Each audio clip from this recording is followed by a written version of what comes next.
Salut les collectionneurs et bienvenue sur Abaka. Aujourd'hui on se retrouve pour du Bleach. Bah oui, on est en plein dans l'actu avec le retour de Bleach, vous le savez. Si vous le savez pas, c'est que vous ne nous suivez pas sur notre deuxième chaîne Léo et Max, puisqu'on couvre l'intégralité des reviews chaque semaine, donc il faut aller s'abonner là-bas. Et puis quitte à s'abonner, on peut s'abonner aussi sur Abaka, parce que c'est le bonheur de la collection des bonhommes, et on a des bonhommes qui font extrêmement plaisir, notamment avec cette GEM de Yoruichi. Voilà. Moi, le bonheur au petit bonheur la chance. Et au petit bonheur la chance, sachez que en août 2023, donc pendant l'été, vous aurez de quoi vous sustenter avec du Bleach, même si l'animé sera peut-être en pause, parce que ça va être coupé. On va avoir 13 épisodes ci, 13 épisodes là, de ce que j'ai compris. On verra en tout cas. Mais comme tu l'as dit, Yoruichi à l'honneur pour l'été, avec une GEM, ma foi, suggestive. Ouais, elle est suggestive parce qu'on voit sa chatte, enfin, on voit le matou. Ouais, le félin. Bon, je rigole, c'était pour le jeu de mots, mais très clairement, voilà, le chat se situe à un endroit qui permet très facilement ce genre de jeu de mots. C'est pas, il aurait pu être partout ailleurs. Non. Mais effectivement, suggestif à souhait. Clairement, elle a trouvé. D'ailleurs, je me pose une question. Si tu peux m'expliquer comment c'est possible qu'un caillou puisse tenir comme ça. Normalement, un caillou comme ça, aussi fin soit-il sur la base, normalement ça s'effondre. Voilà, ça tombe. Je sais pas, c'est peut-être un effet comme ça. Peut-être qu'à un moment donné dans le manga, parce qu'on n'a pas lu la suite en manga, nous on suit l'animé actuellement de Bleach, peut-être qu'il y a une scène comme ça, ou une page cover, et qu'ils ont rafistolé le machin, tu vois. Peut-être. Mais en tout cas, effectivement, blague à part, c'est très osé, parce que on sait que ce personnage a une tendance facile à la nudité, elle s'en fout, c'est d'ailleurs elle-même qui en joue pour mettre à mal Ichigo.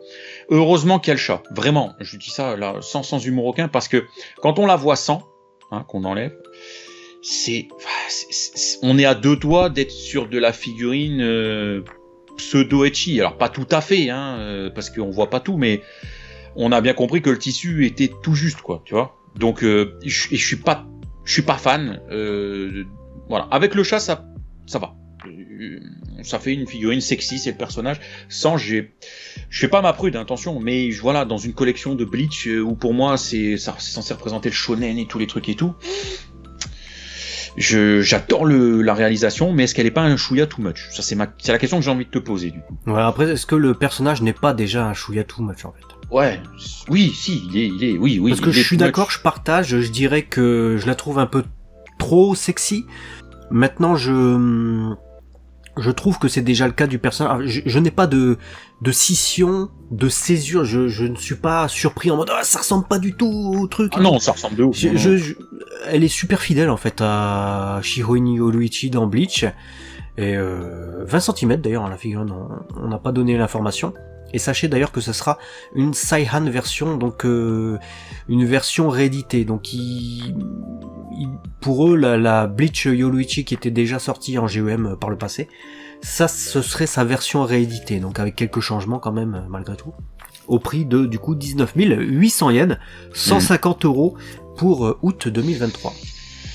Ouais, bah c'est pas donné, 150 balles, ça fait 20 cm, donc est-ce que c'est 20 cm que le perso ou 20 cm caillasse inclus? Parce que si c'est le cas, le perso faisant la moitié à peu près à vue de nez, on aura qu'une Yoruichi qui fait 10 cm, donc ça peut vite être petit, tu vois. Ouais, je suis pas sûr, le socle il a pas l'air si immense que ça, je pense que Yoruichi elle fera facilement 15 cm.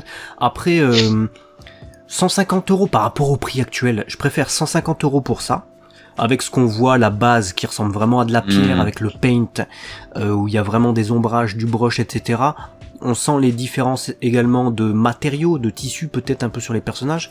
Les couleurs peau, cheveux pour Yoruichi sont bien faites, les yeux ont l'air également fidèles. Ouais. Je préfère 150 € pour ça, plutôt que 200 balles pour une Gals du même fabricant, qui est pas si exceptionnel que ça, quoi.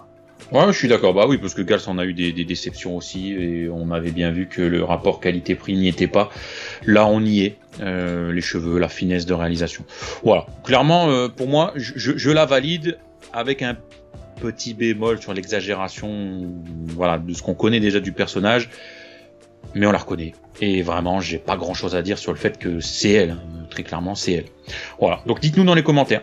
Qu'est-ce que vous en pensez? Vous validez pas ce que vous allez les faire? Moi, je t'avoue que J'avais envie de faire les excellentes modèles, j'ai vu certaines coûter cher, j'ai vu certaines être super fidèles, d'autres un peu moins. Du coup, je sais pas si je vais me laisser tenter par des GEM. Voilà, tout va dépendre un peu. On a eu là maintenant on a Yoruichi et on avait eu une première sortie avec Matsumoto. Donc, est-ce qu'on va avoir que des nanas? Est-ce qu'ils vont partir sur d'autres choses? On verra. Ouais, on espère de la variété, un peu comme du côté de Pokémon, où il y a pas mal de variétés, ils sortent des Pokémon tout seuls, ils sortent des dresseurs, ils sortent dresseurs aussi bien masculins que féminins, tu vois, ils font pas que comme là avec Bleach, où ils surfent un peu sur le sexy. Rendez-vous, du coup, pris pour août 2023, à très vite sur Abaka, la chaîne des collectionneurs. On vous aime, à très fort. très fort, j'aime bien, très fort dans les arbres. Oh, vas-y, c'est bon.